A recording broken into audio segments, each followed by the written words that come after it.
이번 주 월요일부터 목요일까지는 신년 특별 새벽기도 기간이었습니다. 그래서 많은 성도님들께서 오셔서 하루를 기도로 시작하는 아주 뜻깊은 한 주였습니다. 하지만 특별 새벽기도 기간 이후 바로 이 강단에서 설교해야 하는 저는 과연 이제 어떤 설교를 해야 할지 많은 고민이 있었습니다. 2020년 그 새해를 맞아서 사랑하는 성도님들께 과연 어떤 말씀을 전해야 할지, 그래서 저는 이제 기도로 준비하였고, 그 기도 가운데 하나님께서 주신 말씀이 오늘 본문인 신명기서 29장 29절이었습니다. 새해가 시작되면 많은 사람들이 그 신년 목표를 정하곤 합니다. 우리 사랑하는 성도님들께서도 2020년 신년 목표를 각자 정하셨을 것입니다. 많은 사람들은 다양한 목표를 정하는데 보통 과거에서 지금까지 이루고자 했지만 이루지 못했던 일을 목표로 정하거나 아니면 앞으로의 미래에 대한 그 소망과 그 바람을 목표로 정하곤 합니다. 그래서 많은 사람들은 지금 자기가 알지 못하는 앞날, 앞으로 다가올 미래에 많은 관심을 가지고 있고 그것을 이제 목표로 삼는 것이죠. 그래서 지금보다 더 나은 미래를 꿈꾸며 목표를 달성하기 위해 지금 이 시간 열심히 살아가곤 합니다. 오늘 본문에서는 감추어진 일과 나타난 일, 이 두 단어가 등장합니다. 감추어진 일은 우리 하나님께 속한 것임을 알 수 있습니다. 그리고 나타난 일은 영원히 우리와 우리 자손에게 속한 일이며, 하나님께서는 이 나타난 일을 통해 율법의 모든 말씀을 우리가 실천하도록 만드셨습니다. 오늘 본문에서 등장하는 이 두 가지 단어가 무엇을 의미하는지 더욱 깊이 살펴보고자 합니다. 하나님께만 속한 감추어진 일이 과연 무엇인지, 그리고 우리에게 속한 나타난 일이 과연 무엇인지 살펴보고 오늘 말씀의 제목인 지금 어떻게 살아야 하는가에 대해 나누고자 합니다. 먼저 감추어진 일은 히브리어로 이제 니스타로트라고 합니다. 히브리어로 니스타로트라고 하는데 이것은, 이 단어는 감추다라는 의미를 가진 동사인 사타르의 니팔형입니다. 이게 히브리어 동사는 여러 형태가 있는데요. 그 중에 니팔 형태는 의미가 약간 수동의 의미를 가지고 있습니다. 그래서 감추다라는 동사의 수동의 의미다 보니까 감추어진 일을 누군가에 의해 감추어졌다는 그 표현을 강조하고 있습니다. 그렇다면 과연 누가 의도적으로 감추었을까요? 세번역 성경 신명기 29장 29절 상반절에서 우리는 그것을 찾을 수 있습니다. 제가 읽도록 하겠습니다. 이 세상에는 주 우리의 하나님이 숨기시기 때문에 알 수 없는 일도 많습니다. 그것은 주님의 것입니다. 네, 의도적으로 감추신 분은 바로 하나님이십니다. 하나님께서는 자기에게 속한 감추어진 일을 의도적으로 드러내지 않으셨습니다. 그렇다면 하나님께서 의도적으로 드러내지 않은 일은 과연 무엇일까요? 그것은 바로 이 세상을 창조하신 하나님의 계획과 그 하나님의 지혜와 관련된 내용입니다. 이 세상을 창조하시고 자기 백성을 택하사 하나님 나라를 이루고자 하시는 하나님의 그 계획과 지혜는 인간으로 태어난 우리는 알 수 없는 일입니다. 전도서 3장 11절과 전도서 11장 5절 말씀에는 이것이 아주 잘 보여지고 있습니다. 다 함께 읽도록 하겠습니다. 3장 11절부터 읽도록 하겠습니다. 하나님이 모든 것을 지으시되 때를 따라 아름답게 하셨고 또 사람들에게는 영원을 사모하는 마음을 주셨느니라. 그러나 하나님이 하시는 일의 시종을 사람으로 측량할 수 없게 하셨도다. 11장 5절도 함께 읽겠습니다. 바람의 길이 어떠함과 아이벤 자의 태에서 뼈가 어떻게 자라는지를 내가 알지 못함 같이 만사를 성취하시는 하나님의 일을 내가 알지 못하느니라. 아멘. 이렇듯 하나님께서는 인간으로 하여금 자신의 계획에서 비롯된 일에 대해 알지 못하게 하셨습니다. 그리고 하나님의 계획에 있는 수많은 내용 중에는 우리가 걱정하고 고민하는 그 우리의 앞날, 즉 미래에 관한 일도 존재합니다. 누군가에게는 어느 학교에 진학할지가 가장 궁금한 미래가 됩니다. 그리고 누군가에게는 그 배우자가 미래에 큰 고민이 되며, 또 다른 누군가에게는 과연 내가 무슨 일을 하며 앞으로 어떻게 살아갈지가 가장 중요한 고민이 됩니다. 하지만 우리가 가장 궁금해하는 이 미래의 일은 하나님이 감추어 놓으신 계획 안에 있습니다. 그러므로 우리의 미래에 어떤 일이 일어나는 것은 우리는 알지 못하며 오로지 하나님만 아십니다. 왜냐하면 하나님께서 의도적으로 숨기셨기 때문입니다. 하나님의 계획 안에 있는 그때에 하나님께서는 택하신 백성을 사용하십니다. 그러나 지금 우리는 하나님이 의도적으로 감추시고 그분만이 아시는 그 불확실한 미래에 대해 걱정하고 매번 다짐을 세우고 있습니다. 과연 우리가 알지 못하는 불확실한 미래에 매달려 걱정하는 삶을 사는 것이 하나님이 원하시는 올바른 삶일까요? 여기서 우리는 하나님께서 의도적으로 인간이 알지 못하도록 감추신 일 외에도 나타내신 일이 있음을 기억해야 합니다. 본문에서 히브리어 원어로 나타난 일은 드러내다라는 의미를 가진 동사의 니팔형인 니겔로트입니다. 이 단어도 앞에서 이야기한 감추어진 일과 동일하게 수동의 의미를 드러내어 하나님을 통해 의도적으로 나타내지고 있음을 알 수 있습니다. 하나님께서 의도적으로 나타내신 일이 과연 무엇일까요? 그것은 오래전부터 하나님께서 택하신 자기 백성과 맺은 언약 속에 있는 계명입니다. 하나님께서는 시내산에서 이스라엘 백성들을 자기 백성으로 삼는 언약을 맺으시고 모세를 통해 십계명을 주셨습니다. 십계명을 통해 하나님께서는 이스라엘 백성들이 여호와 하나님, 자기 자신을 사랑하고 나아가 이웃을 사랑하는 삶을 살기를 원하셨습니다. 이러한 하나님의 당부는 구약에서 멈추지 않았습니다. 하나님께서는 자기와 언약을 맺은 백성들에게 독생자 예수님을 보내주셨습니다.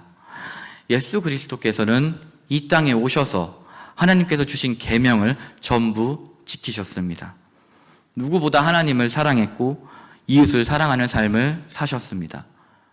그리고 예수님께서는 하나님이 주신 계명을 모두 지키는 삶을 완성하고자 우리의 죄를 사하여 주시고자 십자가에 달려 돌아가셨습니다.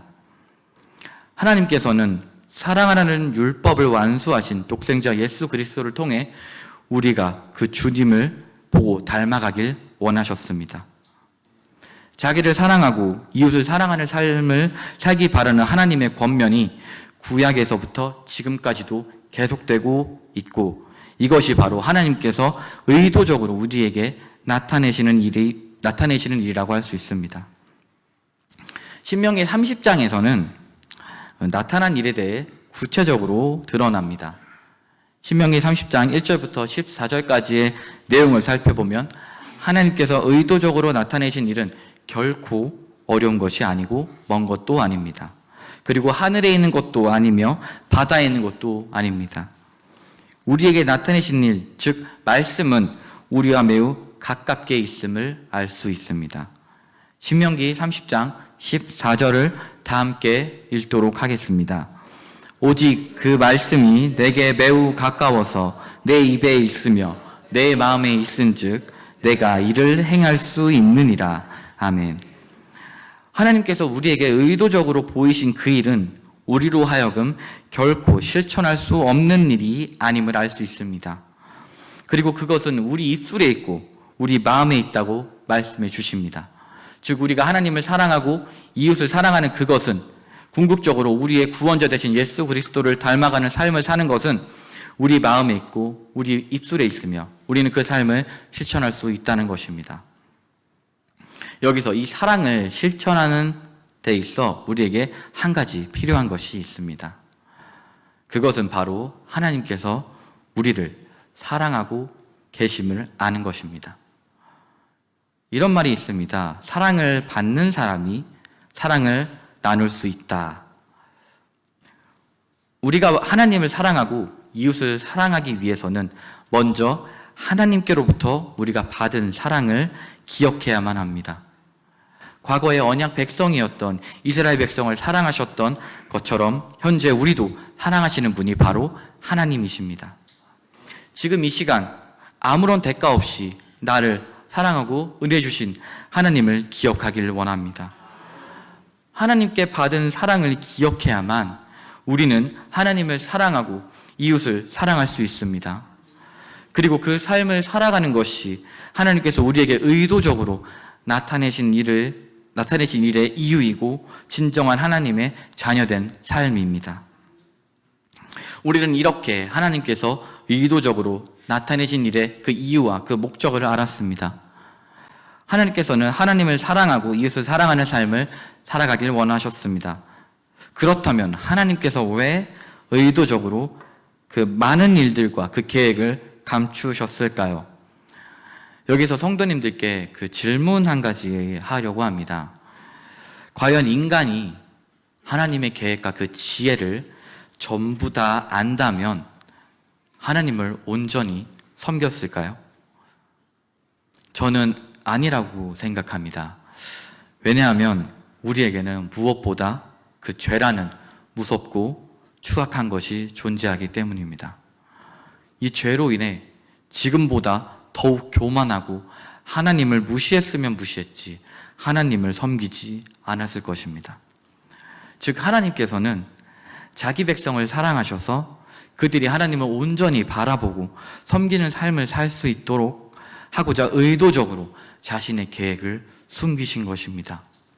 하나님께서는 우리에게 이야기하고 계십니다. 너희가 모르는 일은 나는 다 알고 있다. 근데 너희가 나만 알고 있는 일, 인간인 너희가 결코 알 수 없는 일에 많은 에너지를 쏟고 있는 것이 나는 너무나 안타깝다. 너희는 그 일에 목매이지 말고 나를 믿고 나를 섬겨라. 이렇게 하나님은 우리에게 요구하고 계십니다. 하나님을 온전히 바라보고 섬기는 삶은 불확실한 미래에 대해 걱정하고 목매어 있는 것이 아닙니다. 우리가 모르는 앞으로의 시간에서 펼쳐질 수많은 일들이 우리에게 여러 어려움과 고난으로 다가와도 좌절하고 하나님을 원망하는 것이 아니라 하나님께서는 반드시 선으로 이끌어 주실 것이라는 그 확신을 가지고 소망하며 나아가는 것입니다. 시편 94편 14절을 다 함께 읽도록 하겠습니다. 여호와께서는 자기 백성을 버리지 아니하시며 자기의 소유를 외면하지 아니하시리로다. 아멘. 하나님께서는 이 말씀을 통해 사랑하는 자기 백성과 자기 소유를 버리거나 외면하지 않으심을 분명히 보여주고 계십니다. 우리는 하나님의 백성이며 하나님의 소유입니다.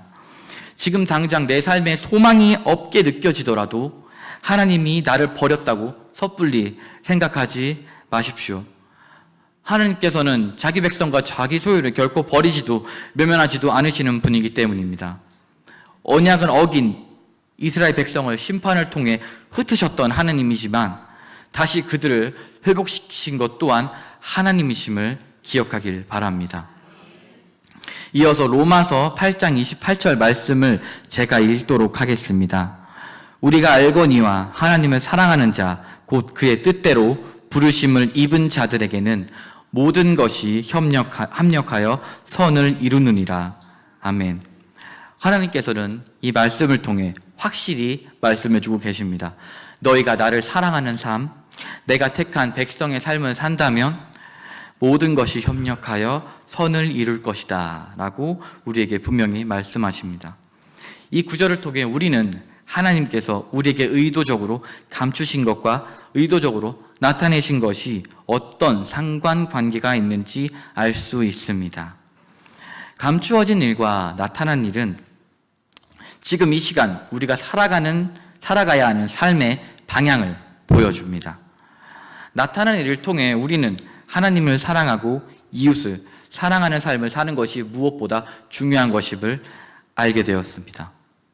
그리고 하나님께서 의도적으로 감추신 일을 통해 미래에 대해 걱정하는 것이 아니라 하나님께서 모든 것을 선으로 이루어 주실 것이라는 확신을 가지는 것이 더 나은 삶이라는 것을 우리는 또 알게 되었습니다.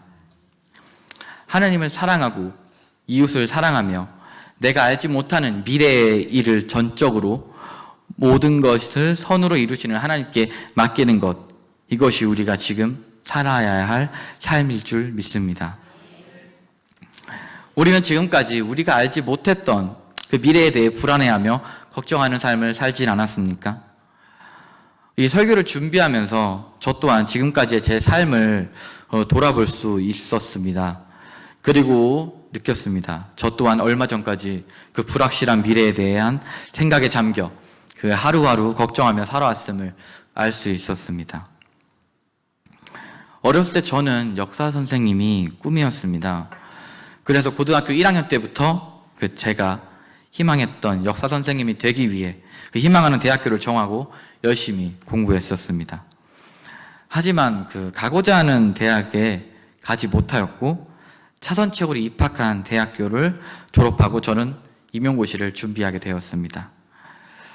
하지만 매년 한 번뿐인 임용고시를 3번 치를 때마다 3번 모두 실패를 경험하면서 이제 앞으로 삶에 대해 엄청난 그 불안감에 시달렸었습니다. 무엇을 먹고 살지? 지금 나이는 점점 늘어가는데 이런 것이 하나도 없게 느껴졌습니다. 저는 어쩔 수 없이 하나님께 기도했습니다. 하지만 기도 내용은 오로지 제가 원하는 삶에 대한 기도였습니다. 불확실한 미래에 대해 그리고 제가 원하는 삶을 달라고 하나님께 기도했기 때문에 하나님께서는 제 기도를 들어주지 않으셨습니다. 그때는 정말 하나님이 원망스러웠습니다. 근데 지금 이 자리에 제가 하나님의 말씀을 전하는 저의 모습을 통해 진정으로 하나님께서는 선은 이루시는 분임을 깨닫게 되었습니다. 그리고 비로소 하나님의 사랑을 깨닫게 되었습니다. 하나님께서 보잘것없는 저를 사랑하심을 깨닫게 되었을 때 저는 눈물을 흘리며 그저 감사합니다 라는 말밖에 할 수가 없었습니다. 몸은 지치고 피곤할지라도 하나님께서 말씀을 통해 나타내신 일을 실천하면서 하나님의 말씀을 묵상하고 기도하며 하나님께 찬양하는 이 삶이 임용고시를 준비했었던 그 시절보다 저는 더욱 값진 삶이라 생각합니다. 그리고 이 모든 삶을 하나님께서 이끌어 주셨다고 생각합니다. 사랑하는 성도 여러분, 지금 제가 이 시간 바라고, 여러분들이 이 시간 바라고 원하는 기도 제목을 하나님께서 들어주지 않는다고 원망하거나 낙담하지 마시길 바랍니다. 과연 내가 하나님의 사랑을 진정으로 느끼는 삶을 누리고 있는지, 그리고 그 사랑과 말씀을 통해 하나님께서 나타난 일을 실천하고 있는지 살펴보길 원합니다. 그리고 하나님께서는 반드시 선을 이루시는 분임을 기억하길 간절히 소원합니다. 마지막으로 한 가지 이야기하고자 합니다. 이번 설교를 준비하면서 문득 저희 집에 가훈이 떠올랐습니다. 저희 집의 가훈은 믿음, 소망, 사랑입니다. 어렸을 때는 이제 가족 신문 같은 거를 쓸 때 이제 가훈 하면서 믿음, 소망, 사랑을 썼는데 성경에서 그냥 좋은 의미를 담고 있는 단어를 선택해서 가훈으로 삼았구나라고 생각했습니다. 하지만 믿음과 소망과 사랑이 우리가 앞으로 삶을 살아가는 데 있어 굉장히 중요한 요소임을 알게 되었습니다. 우리가 살아가는 삶은 결코 순탄치 않습니다. 특히나 하나님을 믿는 우리에게는 더욱 그렇습니다. 하지만 우리는 순탄치 못한 삶 속에서 남들과 같이 불확실한 미래에 대해 걱정할 필요가 없습니다. 순탄치 못한 상황 속에서도 결국 하나님께서 선으로 이끌어 주실 것이기 때문입니다. 우리에게 이러한 믿음이 있기를 소망합니다. 그리고 이 믿음은 우리에게 사랑이 가득한 삶이 있을 때 비로소 앞으로 삶에 대한 소망의 열매가 된다는 것을 기억하길 소망합니다.